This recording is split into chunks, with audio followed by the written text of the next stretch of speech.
तर पहिल्यांदा आपला परिचय द्या आम्हाला, की तुमचं नाव, गाव, पत्ता. माझं नाव तानाजी दत्त सुर्वे, माळवाडी नंबर 2, ओके. तालुका इंदापूर, जिल्हा पुणे.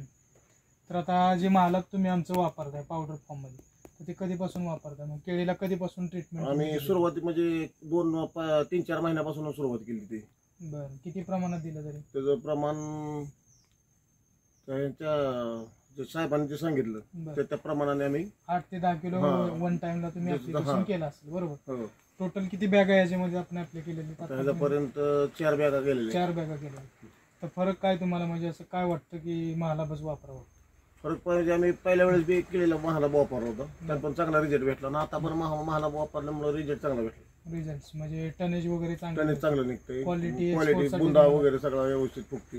ओके. कुठलं तर बाकीचं काय कुठली इजा बिजा होत नाही त्याला, म्हणजे असं. बरं, मग तुम्ही शेतकऱ्यांना काय सांगाल, आपले हे प्रोडक्ट वापरावं की नाही? हो, म्हणजे काय त्यांना काय फायदा काय मिळून जाईल आपले प्रोडक्ट वापरल्यानंतर? फायदा आपल्या मालाला टनेज वाढणार, हम्म. त्याच्यानं वादी पण लांबतीये, बरं, बुंदा पण मोठा होते. ओके.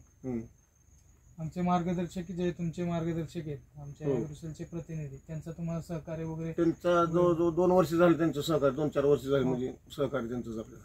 चालेल? महालाभ वापरल्यानंतर, महालाभ जिब्बर वापरल्यानंतर ह्याच्यामध्ये केळीच्या फणीमध्ये किंवा अंतरामध्ये जे तुम्हाला काय वाटतं? दांड्यात पण फरक वाटतो आणि फणीत पण फरक वाटतो.